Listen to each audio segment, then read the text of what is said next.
Ngasi July gi tang taraga matoi 2021 ngasi gi video se upstock ki maramda mayam punna khangmina se upstock ta koina buy send ta matam da broker na lupa kya kya kai option sanaba matam da cash market sanaba matam da future sanaba matam da lupa kya kya kakhigani habigi maramda mayam punna yemina se ꯀꯗꯥꯏꯗ ꯆꯪꯉꯒ ꯑꯩꯈꯣꯏꯅ ꯌꯦꯡꯒꯗꯒꯦ ꯍꯥꯏꯕꯗꯨ ꯃꯌꯥꯝ ꯄꯨꯟꯅ ꯌꯦꯡꯃꯤꯟꯅꯔꯕ ꯃꯇꯨꯡꯗ ꯈꯪꯃꯤꯟꯅꯁꯤ ꯑꯞꯁꯇꯣꯛ ꯍꯥꯏꯔꯤꯕ application ꯑꯁꯤ ꯍꯥꯡꯗꯣꯛꯄꯤꯔꯣ ꯃꯁꯤ ꯍꯥꯡꯗꯣꯛꯑ ꯃꯇꯨꯡꯗ ꯀ꯭ꯔꯤꯌꯦꯠ ꯑꯦ ꯅ꯭ꯌꯨ ꯑꯦꯀꯥꯎꯟ ꯍꯥꯏꯔꯤꯕ ꯑꯁꯤꯗ ꯆꯪꯕꯤꯔꯣ ꯃꯁꯤꯗ ꯆꯪꯉꯕ ꯃꯇꯨꯡꯗ ꯃꯈꯥ ꯊꯪꯅ ꯆꯤꯡꯊꯕꯤꯔꯣ ꯃꯁꯤ ꯆꯤꯡꯊꯔꯕ ꯃꯇꯨꯡꯗ ꯃꯁꯤꯗ ꯑꯉꯥꯡ ꯑꯃꯅ ꯀꯣꯏꯁꯤꯜꯂꯤꯕ ꯍꯤꯌꯔ ꯍꯥꯏꯅ ꯊꯥꯕ ꯑꯃ ꯑꯩꯈꯣꯏꯅ ꯎꯕ ꯐꯪꯉꯤ ꯃꯁꯤꯒꯤ ꯍꯤꯌꯔ ꯍꯥꯏꯅ ꯊꯥꯔꯤꯕ ꯑꯁꯤꯗ ꯑꯩꯈꯣꯏꯅ ꯀ꯭ꯂꯤꯛ ꯇꯧꯒꯅꯤ ꯃꯁꯤꯗ ꯀ꯭ꯂꯤꯛ ꯇꯧꯔꯕ ꯃꯇꯨꯡꯗ ꯕ꯭ꯔꯣꯀꯔꯒꯤ ꯑꯣꯏꯕ ꯀꯥꯜꯀꯨꯂꯦꯇꯔ ꯑꯃ ꯑꯩꯈꯣꯏꯅ ꯄꯨꯊꯣꯛꯀꯅꯤ ꯃꯁꯤꯗꯗꯤ ꯑꯩꯈꯣꯏꯅ ꯎꯕ ꯐꯪꯉꯤ ꯃꯁꯤꯗ ꯄꯤꯔꯤꯕꯁꯤꯗꯤ ꯂꯨꯄꯥ ꯀꯌꯥ ꯀꯛꯀꯦ ꯍꯥꯏꯕꯁꯤꯗꯤ ꯑꯩꯈꯣꯏꯅ ꯈꯪꯕ ꯉꯝꯗꯦ ꯑꯗꯨꯕꯨ ꯀꯥꯜꯀꯨꯂꯦꯇꯔꯗ ꯍꯣꯠꯄ ꯇꯥꯔꯒꯗꯤ ꯕ꯭ꯔꯣꯀꯔꯅ ꯂꯨꯄꯥ ꯀꯌꯥ ꯀꯛꯏ ꯑꯣꯞꯁꯟ ꯁꯥꯟꯅꯕꯗ ꯇꯦꯛꯁ ꯂꯨꯄꯥ ꯀꯌꯥ ꯂꯧꯈꯤꯒꯅꯤ ꯍꯥꯏꯕꯗꯨ ꯃꯌꯥꯝ ꯄꯨꯟꯅ ꯌꯦꯡꯉꯁꯤ ꯃꯁꯤꯗ ꯑꯉꯥꯡ ꯑꯃꯅ ꯀꯣꯏꯁꯤꯜꯂꯤꯕ ꯖꯒꯥ ꯑꯁꯤꯗ ꯑꯃꯨꯛ ꯅꯝꯕꯤꯔꯣ ꯃꯁꯤꯗ ꯅꯝꯃꯕ ꯃꯇꯨꯡꯗ ꯑꯩꯈꯣꯏꯅ ꯎꯕ ꯐꯪꯂꯦ ꯑꯗꯨꯗꯤ ꯍꯧꯖꯤꯛ ꯀꯥꯜꯀꯨꯂꯦꯇꯔꯁꯤ ꯐꯪꯉꯕꯅꯤꯅ ꯑꯩꯈꯣꯏꯅ ꯀꯦꯁ ꯃꯥꯔꯀꯦꯠ ꯁꯥꯟꯅꯕ ꯃꯇꯝꯗ ꯂꯨꯄꯥ ꯀꯌꯥ ꯀꯛꯈꯤꯒꯅꯤ ꯍꯥꯏꯕꯗꯨ ꯃꯌꯥꯝ ꯄꯨꯟꯅ ꯌꯦꯡꯃꯤꯟꯅꯔꯁꯤ ꯃꯁꯤꯗ ꯃꯍꯥꯔꯥꯁꯇ꯭ꯔ ꯍꯥꯏꯅ ꯊꯥꯔꯤꯕ ꯑꯁꯤꯗ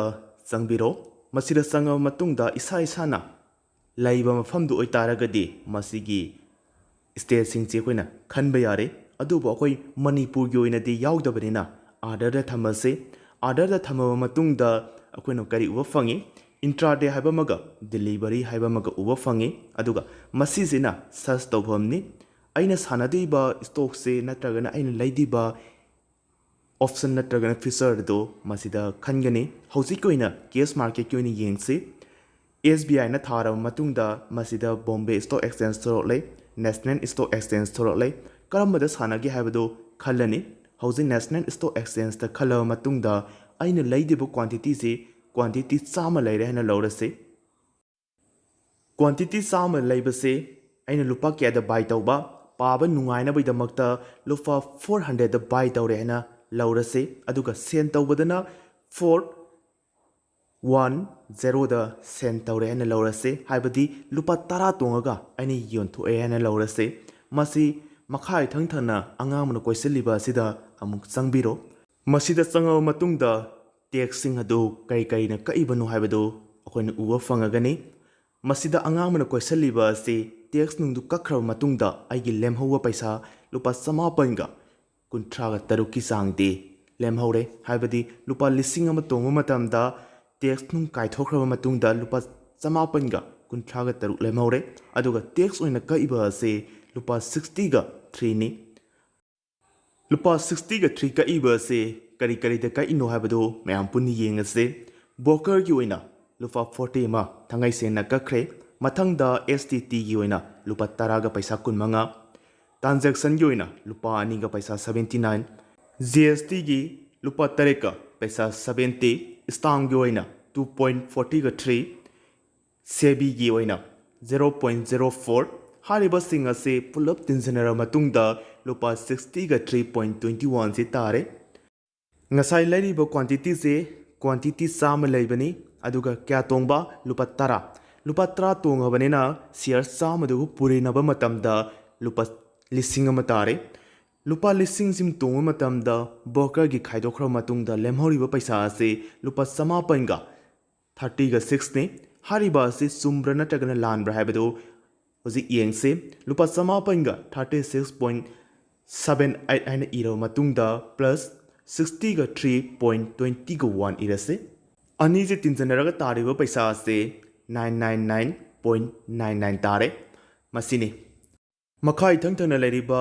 ꯂꯨꯄꯥ 90,000ꯁꯤ ꯉꯁꯥꯏ ꯁꯤꯌꯔ 100 ꯂꯩꯕ ꯃꯇꯝꯗ ꯆꯪꯕ ꯄꯩꯁꯥꯗꯨꯅꯤ ꯑꯗꯨꯒ ꯌꯣꯟꯊꯣꯛꯈ꯭ꯔꯕ ꯃꯇꯨꯡꯗ ꯂꯨꯄꯥ 94,000 ꯍꯜꯂꯛꯏ ꯍꯥꯏꯕꯅꯤ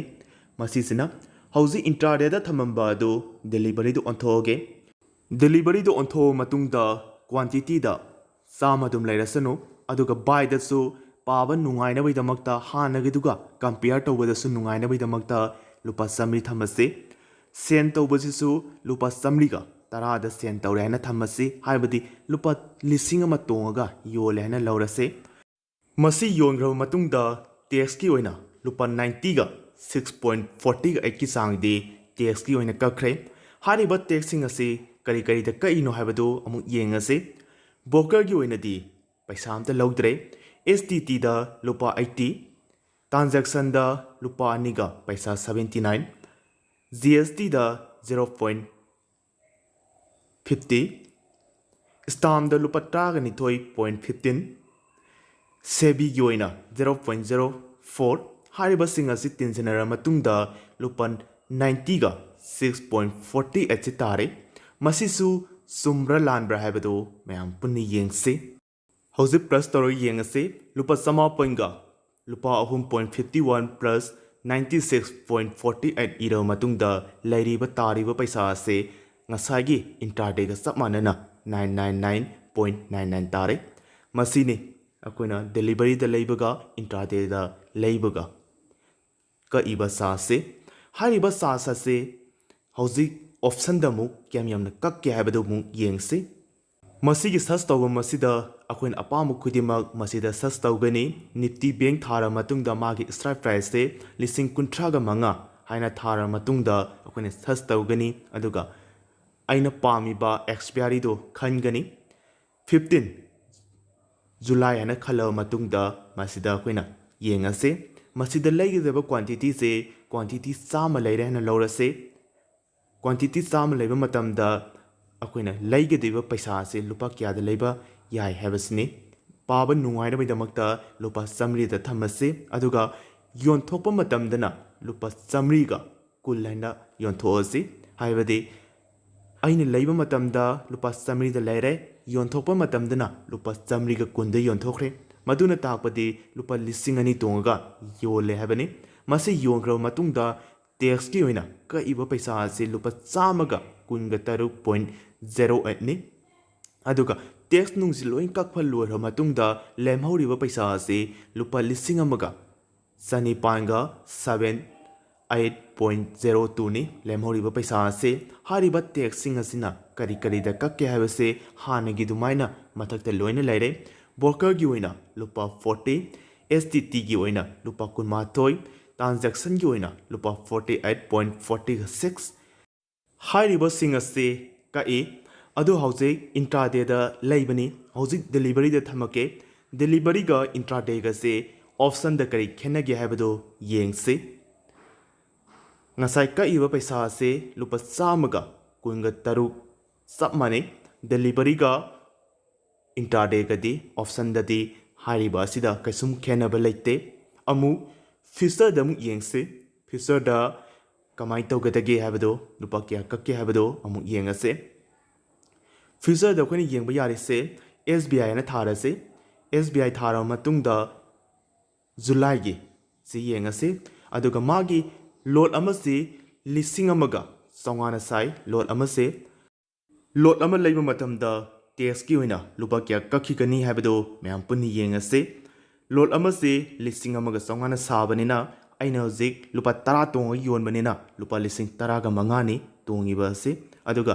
hauze akoin uba fangise lupa lising 10 mariga sanipang kuntra 8.72 haibadi tax nung kaidokra matungda hariba paisa ase lemhawe habani aduga makhada tax oina ka iba paisa ase lupa chamaga 60 ga 4.71 ni masida ka iba paisa ase masida mu yengse intraday ga delivery ga da paisa ase sound khenabra habado amu yengse masisasu iken khenade paisa khenari se kai da khenai delivery leiba matamda intraday leiba matamda khenari base equity leiba matamda paisa ase khenai aduga option ga future ga de hariba ase sugen khenadre hauzik mayamgi wakhanda mu samamnaramo yai haibadi aina leiba khudingi broker sa ase sumaina yam sauna kakkadra haidana hariba ase sauna kakba kaktaba haibasidi aina lairiba CR gi makha pole CR amagatang leiba taragadi lupa kya kakkani haibado amu yengse hauzi amu yengase SBI sida quantity sida CR ama laire aduga buy dana lupa samli da laire aduga send tawbadana lupa samli 10 da send tawre haibadi lupa 10 ꯇꯣꯡꯉꯒ ꯌꯣꯜꯂꯦ ꯍꯥꯏꯕꯅꯤ ꯂꯨꯄꯥ 10 ꯇꯣꯡꯉ ꯌꯣꯟꯕ ꯃꯇꯝꯗ ꯑꯩꯒꯤ ꯂꯦꯝꯍꯧꯔꯤꯕ ꯄꯩꯁꯥ ꯑꯁꯤ ꯂꯨꯄꯥ 7ꯒ ꯄꯩꯁꯥ 30ꯒ 6ꯅꯤ ꯇꯦꯛꯁ ꯅꯨꯡ ꯂꯣꯏ ꯀꯛꯈ꯭ꯔꯕ ꯃꯇꯨꯡꯗ ꯂꯦꯝꯍꯧꯕ ꯄꯩꯁꯥꯅꯤ ꯑꯗꯨꯒ ꯇꯦꯛꯁ ꯑꯣꯏꯅ ꯀꯛꯏꯕ ꯄꯩꯁꯥꯅ ꯂꯨꯄꯥ 0.60ꯒ 4ꯅꯤ ꯃꯁꯤꯁꯤꯅ ꯏꯟꯇ꯭ꯔꯥꯗꯦꯗ ꯀꯛꯄ ꯄꯩꯁꯥ ꯑꯗꯨꯒ ꯗꯦꯂꯤꯚꯔꯤꯗ ꯊꯝꯃꯕ ꯃꯇꯨꯡꯗ